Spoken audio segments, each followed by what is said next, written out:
Hey everyone, Griff Hamlin here from Blues Guitar Unleashed. I wanted to do a video for you really about how to play if you're kind of new to playing the blues and you maybe consider yourself more of a beginner or even a little bit of an advanced beginner and you're playing by yourself and you just want to play, right? You don't necessarily want to learn a song. But a question that I get from a lot of my students is, if I go into a music store, or if I'm just sitting around and I've just got an acoustic or even an electric, works just as well either way, how do I just kind of jam just by myself, right? And just play. So I wanted to give you some ideas that you can work with, just some quick stuff, but some stuff that you can play around with. So I'm going to base this around kind of what you might call the standard blues in E, right? And you probably know this pattern. And you might put an A for the second bar, and you might not, and that's okay. But it's just that 12-bar blues in E, okay?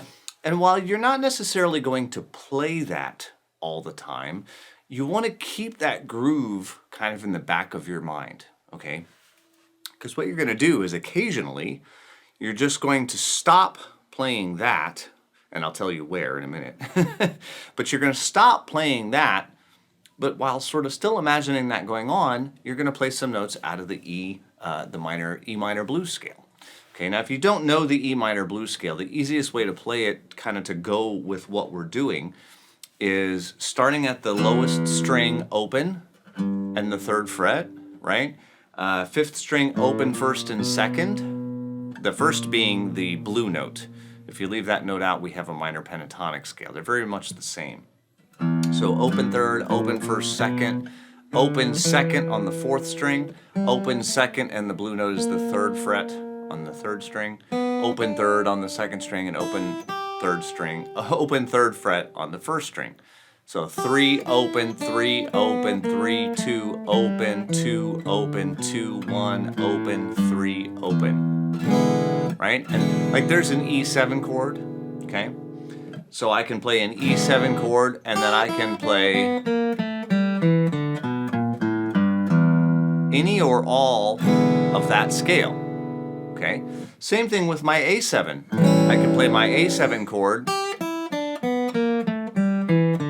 and play any or all of that scale.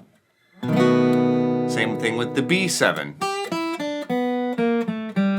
I can play any or all of that scale. Okay, so there's a couple of ways that I like to approach this, and you can kind of choose which way you like better. You can either sort of set up the groove, okay, and then at a certain point, go away from the groove and play a little bit. It might go something like this. So what I might do is play about 2 bars. 1, 2, and then I'll play beat 1 of the next bar. That's the 3rd bar. And now 1.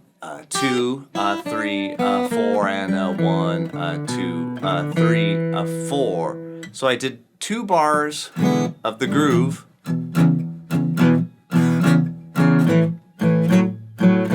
And plus 1 beat.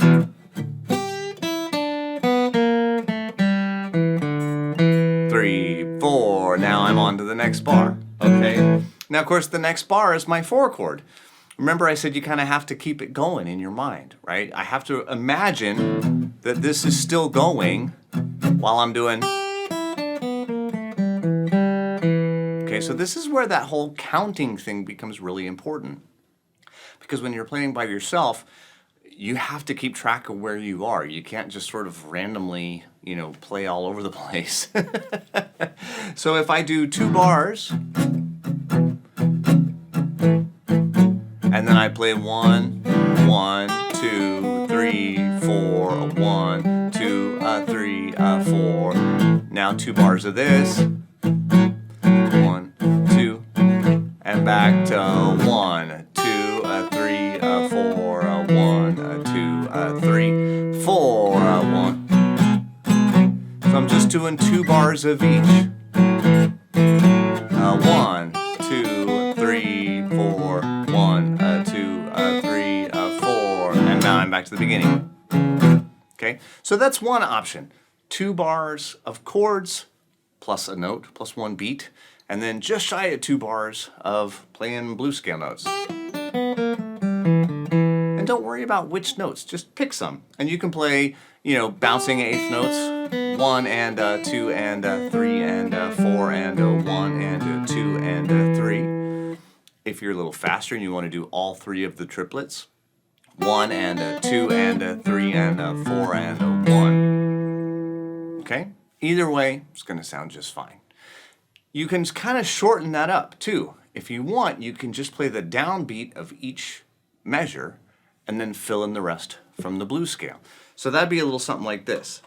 A 3, a 4, a 1, a 2, a 3, a 4, a 1, a 2, a 3 and a 4, 1, a 2, a 3, a 4, a 1, 2, a 3, a 4, a 1, 2, a 3, a 4, a 1, a 2, a 4, a 1, a 2, a 3, a 4, 1, 2, 3, 4, a 1, a 2, 3, a 4, a 1, a 3, a 4, 1, 2 and a 3 and a 4 and 1 and 2 and 3, 4, a 1. And either one of those methods is a great way to work on your time, because you have to keep the time. So it's extremely important that you're able to count, which is, if you've watched any videos from me, you know that counting is a really big deal for me. So it's great because you have to take responsibility for the time. Plus, I can play like that all day long. I just make stuff up. Nobody, you know, it's not right or wrong. You're making it up and you're just having fun with it. And I often call this playing on the porch style playing, simply because if I'm just sitting out on the porch, this is what I'm doing. If I walk into a music store and I just want to mess around with a guitar, this is what I'm doing. If I'm over at a friend's house and I see a guitar in the corner and he says, hey, play something, this is what I do.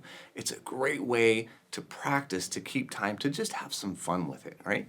So I hope you enjoyed this video, maybe got some ideas on some things you can try practicing. If you like this video, you got something out of it, you know, please share it with a buddy or with a friend that you think might enjoy it. And I look forward to talking to you real soon. Take care.